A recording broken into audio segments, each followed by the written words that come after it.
सेवा में श्रीमान मेरे देश के सभी कर्णधार।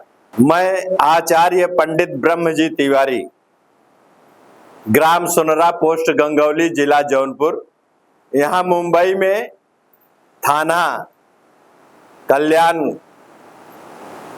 जिला के अंतर्गत दीवा ग्राम में स्थित हूँ। हम सब आप सबको कुछ चेष्टा कर रहे हैं जो कि ज्ञान आदान प्रदान करने हेतु। मैं पंडित ब्रह्मजी तिवारी आप सबसे निवेदन और प्रार्थना करते हैं कि मेरे दो शब्द आप सब तक के हृदय में पहुंचे, जिससे कुछ हमको भी प्रसन्नता प्राप्त हो सके और देश की सेवा हो सके, ऐसा मुझे लगे।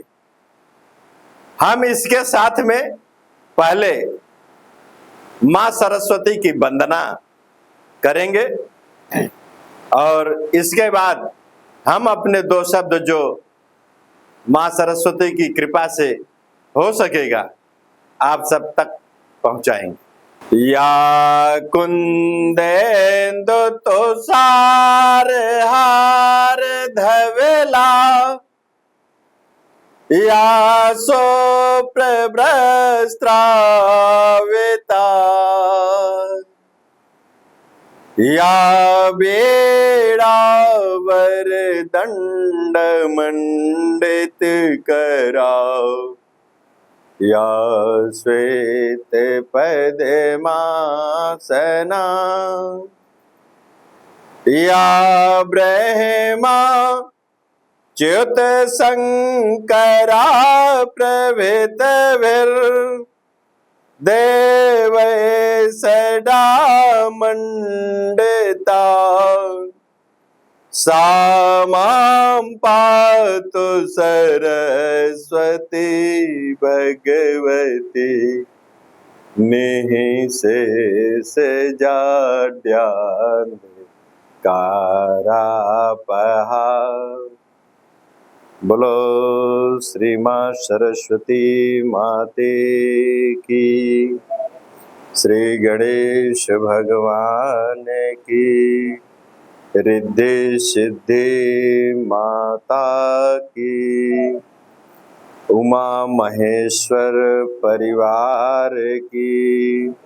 जहां जिस घर में आज के समाज में हिंदू के घरों में बच्चों को सुसंस्कार डालने की एवज में माता पिता ही भूल चुके हैं कि हम कम से कम भगवान का फोटो के सामने मंदिर में, अपने जो गृह मंदिर होता है, वहां पूजा अर्चना थोड़ा 2 मिनट, 5 मिनट, 10 मिनट, 20 मिनट, आधा घंटा, 1 घंटा, 2 घंटा, जिसके पास जैसा समय हो, वृद्ध से लेकर के वयो तक और युवा तक, अपने बच्चों तक, जब हमारे वृद्ध और युवा लोग अपने बच्चों को 2 शब्दों का समावेश उनके दिलो दिमाग में पहुंचाने की कोशिश करेंगे तो हम सुसंस्कार, संस्कार कह देने से संस्कार नहीं आ जाते।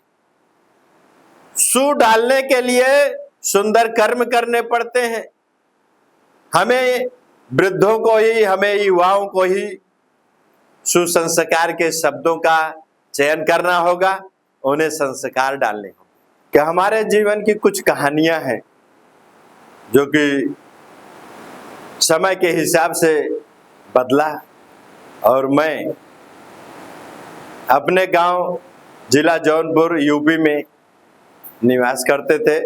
सो आज कुछ ऐसी परिस्थितियां हुई कि सन 2005 में मुझे मुंबई आना पड़ा, जिसका कारण था कि एक हमारे गुरुजी थे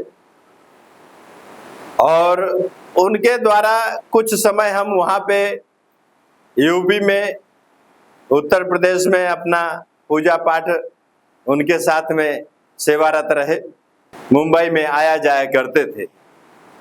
तो हमसे उन्होंने आग्रह किया, तो ऐसी परिस्थिति में मैं भी उनके साथ एक बार नवरात्रि के समय आया, जिसमें कि उनका बड़ा सहयोग रहा हमारे साथ। आज तक जो कुछ भी हमारी उपलब्धियों में प्लस हुआ है, जुड़ा है, वो सब हमारे गुरु जी की कृपा और अनुकंपा है, जो हम सब आप सबके सामने अपना कुछ प्रस्तुत कर पा रहे हैं। हम आज अपना एक छोटा सा विषय लेकर के आए हैं कि सामने आने वाला पितृपक्ष है। इस पर समाज में बड़ी लोकोक्तियां उत्पन्न हो चुकी हैं, जो मेरे सामने बहुत सारी इस प्रकार से विडंबनाएं प्रस्तुत करने के लिए आए।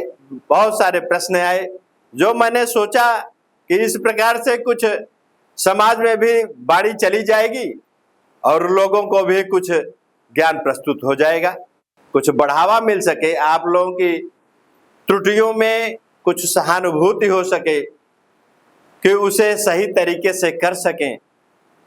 वह 2-4 नुस्ख तरीका हम देना चाहेंगे, क्योंकि पितृपक्ष में लोग बहुत सारी गलतियां करते हैं। पूजनीय महाराज जी को सादर प्रणाम करता हूँ। हमारा एक प्रश्न है महाराज जी, आज पितृपक्ष शुरू होने वाला है, इसमें काफी लोगों की विचारधाराएं अलग अलग हैं, तो हमें बताइए कि पितृपक्ष कब से कब तक रहता है? अब देखिए, कल का तो इसका टाइम है जो कि शाम को 6 बजे से स्टार्टिंग है, लेकिन कल से नहीं, परसों से स्टार्टिंग है, जो कि उदया तिथि हिंदू में अपने हिंदुओं में दिया जाता है। और हम नवरात्र के एक दिन पहले समाप्ति करते हैं, तो उसमें मातृपक्ष से लेकर के पितृपक्ष का भी प्रश्न है। कुछ ऐसे भी प्रश्न है समाज में अवलोकित हो रहे हैं हमारे, कि किस प्रकार से उनका पिंडदान वगैरह करना चाहिए, कैसे कैसे करना चाहिए, पिंड में कौन कौन से विधान हैं। तो पिंड में जो है, कुछ लोग आटा और उड़द, तिल, दही, घी का सामंजस्य करते हैं। कुछ लोग जो है दूध का मिश्रण करते हैं। तो हम दोनों तरफ से पिंडदान कर सकते हैं। जो है, और भी कुछ आपके प्रश्न हो तो पूछ सकते हैं। दूसरा प्रश्न हमारा ये है, काफी जन का आया है मत कि जैसे कि ननिहाल जो पुत्री होती है, तो ननिहाल का त्रिदोष को लगता है या नहीं लगता? लगता है, ससुराल में लगता है। हाँ, उसमें क्योंकि देखिए 21 जो पितृपक्ष में पिंडदान का विधान है, वो 21 पीढ़ी तक होता है। जो भाई सज्जन लोग न जाने हो वो समझें कि जब भी हम लोग संकल्प ब्राह्मण विद्वान पढ़ते हैं, पिंडदान कराते हैं, तो 7 पीढ़ी हम अपने कुल के करते हैं तारने के लिए, क्योंकि 7 पीढ़ी तक एक पिंडदान करने वाला वो अपने शुभेच्छा, अपने ही घर गृहस्थी को शुद्ध रखने के लिए पितरों को सुनियोजित रूप देता है, अर्थात उनको संतुष्ट करता है। और दूसरा नानी नाना, तो नाना नानी के भी 7 पिंड हम जो रखते हैं, तो हमें उनको भी देना होता है। इसलिए ससुराल पक्ष, अब लड़की पक्ष जो कन्या पक्ष में देखा जाता है, ये तो हम अपनी माता पक्ष में देखें, लेकिन कन्या पक्ष में भी जो हमारी माता जी के, ऐसा समझें। तो अब माता जी के तो हम ननियाउर में कर दिए, उसको बोलते हैं हमारे उत्तर प्रदेश में, मायके जिसको हो गया। और हम लड़की पक्ष में जो होता है, लड़की पक्ष में भी उनका भी पिंडदान वो कर सकती हैं अगर सास और ससुर नहीं है। ऐसी परिस्थिति में बालिका को भी करना पड़ता है, तो वो भी 7 पिंडदान उनके नाम से किया करा जाता है। इसलिए जब भी पिंडदान होता है तो ब्राह्मण वर्ग हम सब उनको उपस्थित करते हुए गठबंधन करा करके पिंडदान कराते हैं। तो ऐसी परिस्थिति में उनका भी पिंडदान होता है, इसलिए 21 पिंडदान हम लोग करते हैं। और चौथा सवाल हमारा ये है कि जैसे पानी देने से पितृपक्ष काफी लोग बोलते हैं होता क्या है, इसका माने कि क्या नतीजा निकलता है? सब लोग बोलते हैं तृप्ति हो जाती है, आत्म फटक। देखिए वास्तव में हम पानी नहीं देते। पानी के साथ साथ हमें पूरा भोग लगाना चाहिए। जैसे हम भगवान को भोग लगाते हैं, उस समय देवता जो हैं उपल रहते हैं, और अपल में हमारी धरती पर उस समय पितृलोक से पितर का ईश्वर के यहाँ से वेद में शास्त्र में दर्शाया गया है कि उस समय देवता जो है जलमग्न हो जाते हैं। तो जलमग्न हो जाते हैं अर्थात अपने अपने लोक को स्थिर हो जाते हैं। उसमें पितरों का सामंजस्य राज्य एक प्रकार से समझा जाए सरल शब्दों में तो हो जाता है। ऐसी परिस्थिति में हम लोग वास्तव में जल देते हैं, ये तो एक नियामक है जो साधारणतः आज तक चला आ रहा है और चल रहा है, लेकिन साथ साथ में हमें भोग भी उनका लगाना चाहिए। अर्थात पिंड दान हम ना करें, लेकिन हम जो कुछ भी रोज बनाते हैं तो अपने मन का ना बना करके अपने माता पिता को क्या पसंद था, उनके मन भावना में क्या होता था, रोज क्या खाते थे, हमें वो सारे व्यंजन रोज बना करके उन्हें प्रस्तुत करने चाहिए। फिर जल देने चाहिए और तिल के साथ जल देना चाहिए। और भोजन में भी किसी एक व्यंजन में एक जगह तिल अगर सब में न डालें तो किसी एक व्यंजन में कम से कम 2, 4, 5 तिल अवश्य डाल देने चाहिए, फिर जल देना चाहिए। प्रक्रिया तो यह है, लेकिन लोग क्या करते हैं कि एक थाली नीचे रख लिए और एक लोटा ले लिए, 4 तिल डाल दिए, कुछ ले लिए, पैंटी पहन लिए, जनेऊ उल्टा कर लिए, तो दाहिने से बाएं कर लिए। ऐसी परिस्थिति में क्या होता है कि सारे कार्यक्रम अधूरे होते और खुद तो पूरा जानते नहीं।